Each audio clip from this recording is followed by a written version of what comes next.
સતત ભૂકંપના આંચકાના પગલે ધોરાજીના શાળા સંચાલકોએ એક મોટો નિર્ણય પણ લીધો છે। અનેક ખાનગી શાળાઓએ આજે જાહેર કરી છે રજા। સલામતીના ભાગ સ્વરૂપે આ રજા જાહેર કરી દેવાઈ છે। શાળાએ ગયેલા બાળકોને પણ ઘરે મોકલી અપાયા છે।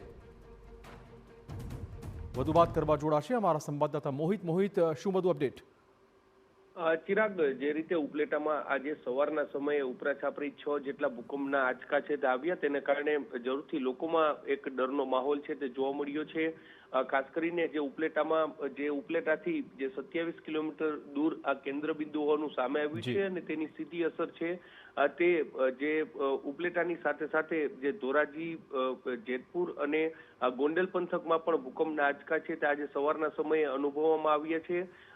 તકેદારીના ભાગરૂપે ધોરાજી સ્વનિર્ભર શાળા સંચાલક મંડળ છે તેમના દ્વારા કેટલીક ખાનગી શાળાઓ છે તેમાં રજા જાહેર કરી દેવામાં આવી છે, કારણ કે સલામતીના ભાગરૂપે આ રજા છે તે જાહેર કરી દેવામાં આવી છે। જે પ્રકારે જે ભૂકંપના આંચકા છે તે વહેલી સવારે જ અનુભવવાના કારણે લોકોમાં જરૂરથી એક ભયનો માહોલ છે તે અત્યારે જોવા મળી રહ્યો છે અને તકેદારીના ભાગરૂપે આ નિર્ણય લેવામાં આવ્યો છે। ધન્યવાદ મોહિત, તમામ જાણકારી બદલ। તો આજે ધોરાજીની આસપાસની જે ખાનગી શાળાઓ છે તેમાં રજા રહેશે।